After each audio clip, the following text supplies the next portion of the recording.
Hello everyone, and I'm Autobot Sonic the Telltale Gamer, bringing latest and everything Telltale games, Transformers, and more. So here we are again with the final video in my 3-part Everything You Need to Know About Life is Strange True Colors series. And I know this video is coming out a little late as opposed to usual. Usually it goes up every Sunday for the past 2 weeks, but this time it's coming out on a Wednesday. But I've just been really busy this past weekend, so apologies for that. But yeah, today, September 7th, we are now 3 days away from the release of the third main entry in the Life is Strange franchise, Life is Strange True Colors. And God, I still can't believe it's only been almost 2 years now since Life is Strange 2 ended, and we're already getting new Life is Strange content. And it's a full game. It's not even like the first episode True Colors, it's the whole entire game with all its chapters and so on. So I've got a lot of stuff we're going to be talking about today. In my first video, we talked about the basics of the game, like what the plot is, who our main character is, and which version of the game you should buy. In last week's video, we talked about focusing on a deeper dive to our main character, Alex Chen, and how her psychic power of empathy compares to that of Max's time travel abilities in Season 1 and Daniel's telekinesis in Season 2. For this third and final video, we are going to be taking a look at the supporting cast of Life is Strange True Colors. That includes the 3 other main characters, Gabe, who is Alex's older brother, Ryan, his best friend, and Steph, who is returning from Life is Strange Storm. Along with that, we're also going to be diving into basically the history of Haven Springs, Colorado, which is a small Midwestern town where we'll be spending the entirety of the game at, and seeing what we can learn from that as we grow even closer to the release of True Colors. So if you are excited as I am for Life is Strange True Colors release in this Friday, be sure to like, comment, and of course subscribe. Let's go ahead and jump right into it. Also, one other thing I should point out before we actually start talking about all the characters is that the trophies and achievements for Life is Strange True Colors actually got leaked a few days ago. Now, don't worry, the achievements don't spoil anything major about Life is Strange True Colors. However, it does give away what collectibles we're going to be collecting in Life is Strange True Colors. Now, every Life is Strange, this is pretty much how it's gone for every Life is Strange game, basically. And all the achievements in Life is Strange, with the exception of, complete episode 1, complete episode 2, all the achievements usually revolve around, collect this collectible in episode 1, collect this collectible in episode 2. That's really how all the achievements have gone for every single Life is Strange game. And it's cool to see how the collectibles change for each season, and sometimes they actually play into the game that they're in. For example, in Life is Strange 1, the collectibles that you could collect were optional photos that Max could take around the town of Arcadia Bay. Now, this I thought was really cool, and the fact that sometimes you had to complete certain puzzles to, like, unlock photograph opportunities, or even just, like, do a dialogue puzzle where, like, maybe you talk to someone like, can I take a picture of this thing? And then you take the picture of it, and that gets added to your achievement list of all the optional pictures you could take. And it was really cool seeing your in-game journal get more and more full of these pictures as you went on. And that continued into Life is Strange Before the Storm, where instead of having, taking pictures of everything, since Chloe's not a photographer, instead to play more into her rebel side, she instead has the option to graffiti certain areas of Arcadia Bay with a marker that she always carries around with her. So oftentimes you have to go around and find these graffiti opportunities, or even do a puzzle to get the opportunity to graffiti something. And it's cool because once you get there, not only do you graffiti it, you get to usually choose between one of 2 things to put as a graffiti there, and depending on whether or not you go back to that area later in the game in a future episode, you'll still see that graffiti, which I think is really, really cool. Finally, that brings us to Life is Strange 2's collectibles, which I think were the best collectibles of any Life is Strange game, in my opinion, in which they were basically souvenirs that Sean could find in every episode of Life is Strange 2. And it was cool because some of the collectibles actually you could only get in episode 2 if you did certain things in the Awesome Adventures of Captain Spirit, which I really, really liked.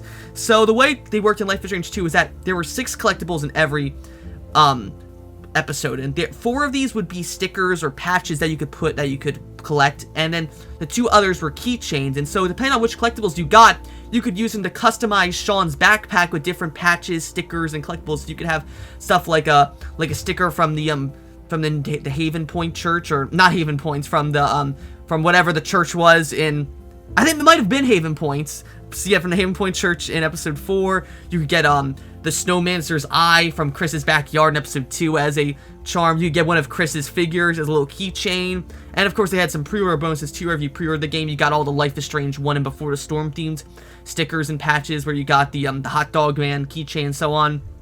It was really cool. But anyway, with Life is Strange 2 Colors, we now know 2 things from the from the elite achievements. First off, the collectibles we are going to be collecting in Life is Strange True Colors are memories, which I was really interested by, as it seems as though most of the memories are revolved to objects scattered around Haven Springs. So the way I think it works is that Alex will be able to find objects that have a strong emotional aura to them somehow, and if Alex interacts with these objects, she can relive a memory relating to that object, and that will give her maybe like additional dialogue or something, but will probably just be a optional thing that will only give you an extra achievement. However, what these achievements do tell us is how long the game is going to be.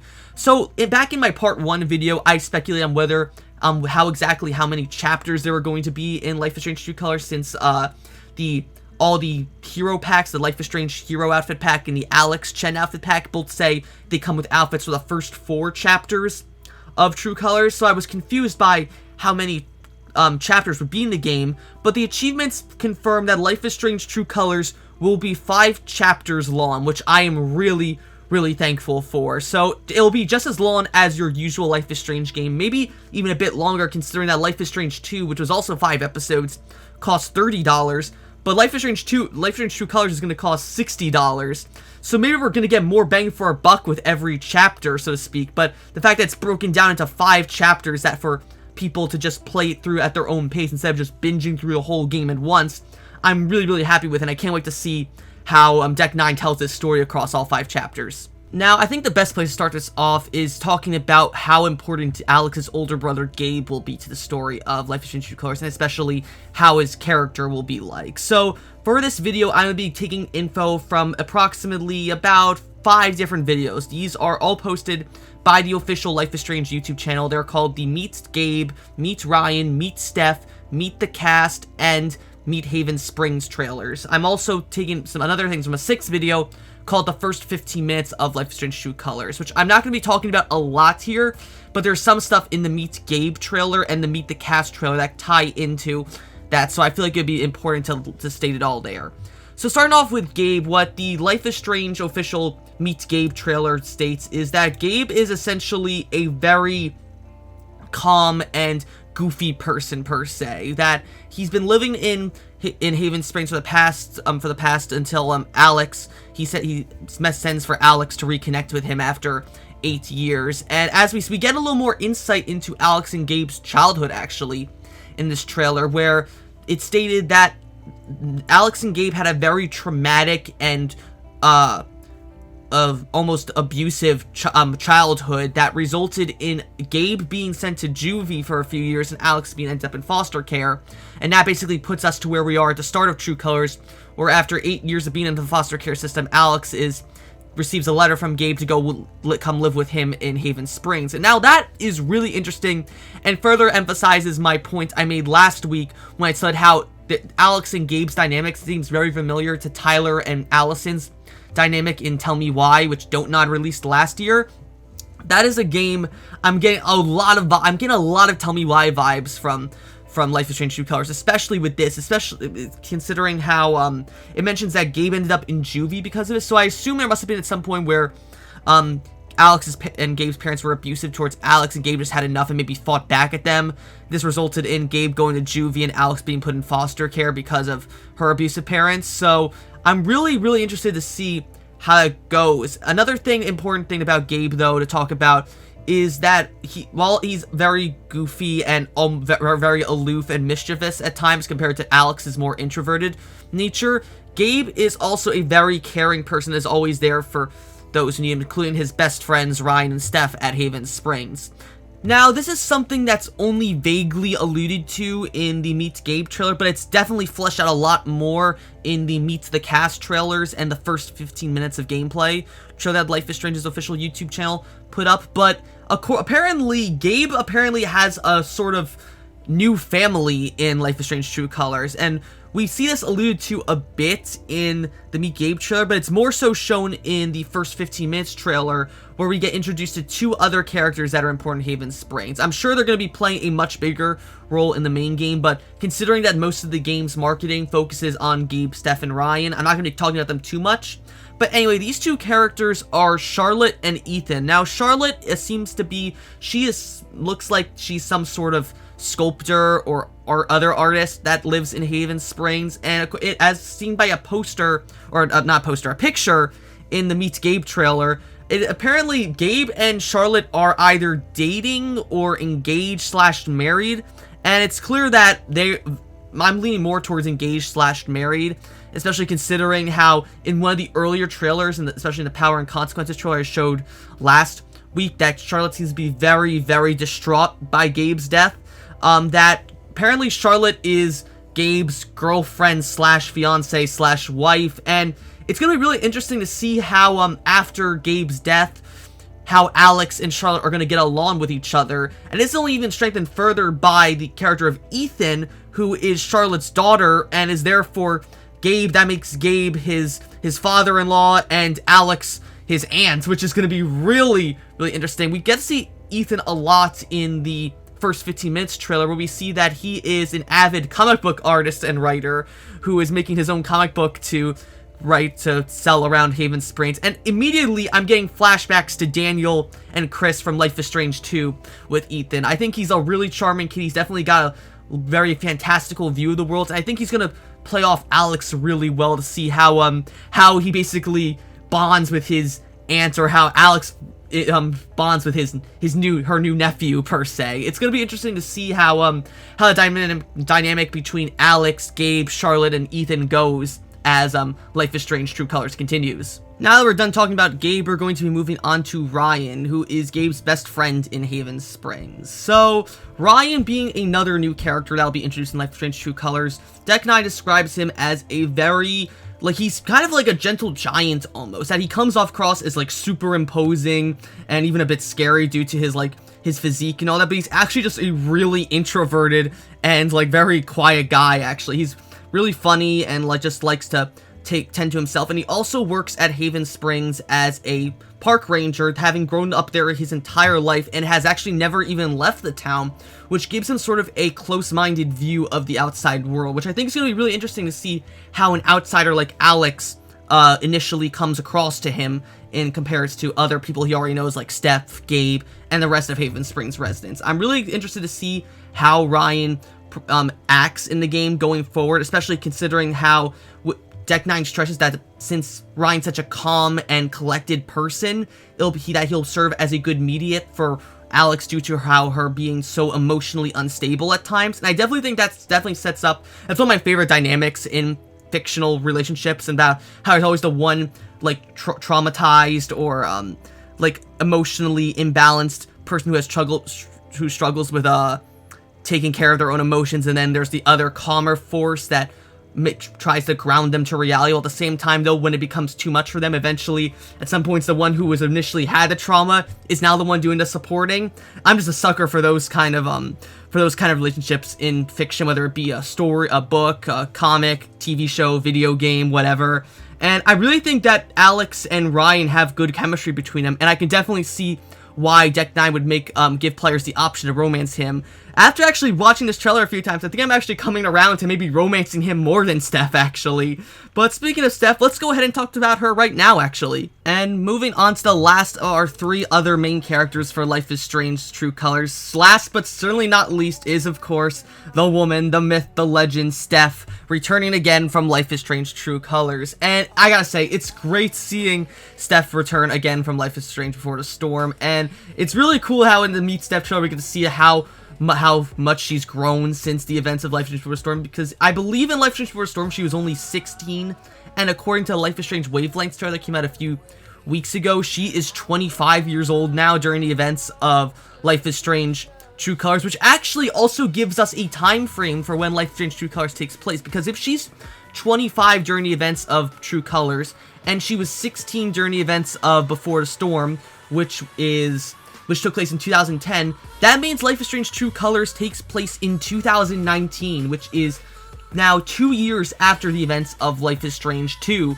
So it's really cool to see now that while Life is Strange True Colors is going on, you could imagine that Max and possibly Chloe, if she's arrived up to Season 1, are off doing some adventure. Either Sean is living in Mexico with or without Daniel. Sean's in prison while Daniel's living with his grandparents, or Sean could just be straight up dead and Daniel could be in Mexico. Makes me really hope that we'll be seeing Sean or Daniel, or get some reference to them at some point in this game, depending on which ending you got in Life is Strange 2, though I highly doubt it. We may get some callbacks, though, to Before the Storm in Season 1. I don't think we might see any from Season 2, though. But anyway, back to Steph. So, Steph has grown a lot since the events of Life is Strange Before the Storm, as we saw in the Meet Steph trailer. As the trailer states by Deck 9, after the events of Life is Strange Before the Storm and Steph graduating from Arcadia Bay, she went on to move to Seattle, just like seemingly every other character in the Life is Strange franchise, and got majored in college in video game design, of all things, which is really, really cool to see Steph go down that route. After that, Steph apparently fell in love with some other girl named Izzy, who together they formed a punk rock band called Drugstore Makeup that decided to go on tour across the country and the West Coast. Eventually, their travels, their concert, their tour brought them to Haven Springs, where Stephanie just absolutely fell in love with the town, and presumably after she and Izzy broke up, Steph decided to stay there and eventually take over the local radio station KRCT as its radio host, and eventually as the Haven Springs Record Store's store manager, which we'll be seeing how that happens in the upcoming Life is Strange Wavelengths DLC that will be coming out later this month on the 30th, which I'm really looking forward to. Apart from that, the Meet Steph trailer also states that Stephanie also runs a daily, not a daily, in a weekly sort of LARPing festival, which for any who don't know, that's like live action role playing. Think Dungeons and Dragons, but like real people doing it if you don't know what LARPing is. And again, this plays in really well to Steph's roots in Before the Storm, where she was a huge tabletop gaming nerd, with her making Mikey and Chloe play with her a lot in episodes 1 and 3 of Before the Storm. And so I'm really excited to see how it's now been almost 10 years since we've seen Steph in the Life is Strange universe. I mean, it's only been about 4 years since Life is Strange Before the Storm came out, actually, but Life is Strange Before the Storm took place in 2010, and now we're almost 10 years in the future. It'll be cool to see how adult 25-year-old Stephanie compares to 16-year-old Steph back in Before the Storm, and it'll be interesting to see how she plays off of other characters like Ryan, Gabe, and Alex, and it'll be really, really cool to see, in my opinion. Now, to close the video off, I thought I'd just give a little background as to like what Haven Springs is going to be like in Life is Strange True Colors, because as of course, Haven Springs will be the main location for Life is Strange True Colors, similar to how Arcadia Bay was the main location of Life is Strange 1 and Before the Storm. So Haven Springs, as narrated by Steph in the Welcome to Haven Springs trailer, is a small rural town in the Rocky Mountains of Colorado, hidden away in its own little like quiet space for its citizens to hang out in. And immediately I'm getting Delos Crossing vibes from, once again, Tell Me Why, and that has that mountainous remote town feel that has a set community that you know all the people in, that you know them like family almost. But of course, every town has its dark secrets, just like Delos Crossing did with the whole Marianne conspiracy, Arcadia Bay with the Prescotts. So I'm really interested to see what exactly Haven Springs community is going to be like as it unfolds. But we get a lot more info about Haven Springs from this Welcome to Haven Springs trailer. As we see, there's most of the community in Haven Springs can be found in this one place called Main Street, where all the different stores are in Haven Springs, ranging from Steph's record store and KRCT radio station to the local tavern called, I believe it's the Black Lantern. And there's a lot of the trailer emphasizes there is a lot of stuff to do in this in Haven Springs. So it'll be cool to see at this area that you can, for the most part, explore at your own free will, like, and even do fun stuff like in the Black Lantern, play some like arcade games, or even play foosball against other players. And it's stuff like this that reminds me a lot of Life is Strange 1 and Before the Storm, just like going around Arcadia Bay, visiting the diner, visiting Blackwell Academy, and just like you taking that opportunity, because even though you're stuck in this one environment for the entire game, you get to constantly interact with these people over the course of the game and see how the town evolves over the course of the game. And the trailer also states that eventually Steph's antics with her LARPing are going to be coming to Haven Springs. It'll be cool to see like a little huge town-wide LARPing session going on that's going to be really cool. And another part that's apparently really important to Haven Springs is its annual Spring Festival, which is apparently like some sort of music festival that goes on. As we can see here, there will be a scene where Alex and Steph are playing together in the festival for Ryan and a bunch of other people at Haven Springs. And there's actually a part where you're able to give flowers to someone that you really love. And I'm sure that this is definitely going to be where we as Alex decide whether or not we're going to start a romance with Steph or Ryan.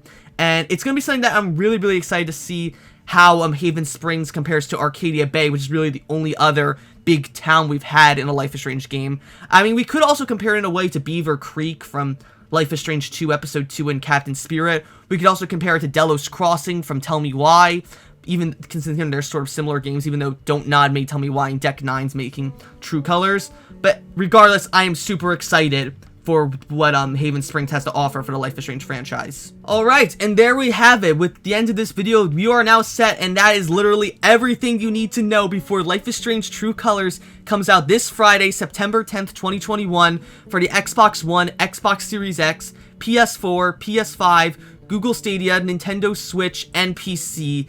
I am super excited for this. I'll of course be uploading part 1 of my Let's Play of Life is Strange True Colors come Friday for all of you to enjoy. Hopefully I can get the entirety of Chapter 1 done that weekend, but that won't be all. Join me back later this month once I'm finished my Let's Play of Life is Strange True Colors, where we'll be diving into an everything you need to know about video for Life is Strange Wavelengths, which will be the upcoming prequel DLC for Life is Strange True Colors, where you'll play as Steph a year before the events of True Colors. Along with that, I'll also be happy to say that I'm finally going to be finishing my Let's Play of Tell Me Why. The footage I've had my audio recorded for about a year now, but the video footage got corrupted. Unfortunately, I won't be able to recover some of that footage, but I'll be uploading the remainder of my Let's Play of Tell Me Why Chapter 3 as I upload my Let's Play of Life is Strange True Colors. And after that, I'm probably going to go ahead and play Twin Mirror and a few other surprise games as well, so be sure to keep an eye out for those. So if you are excited for Life is Strange True Colors release this Friday, be sure to like, comment, and of course subscribe, and I will see you guys later.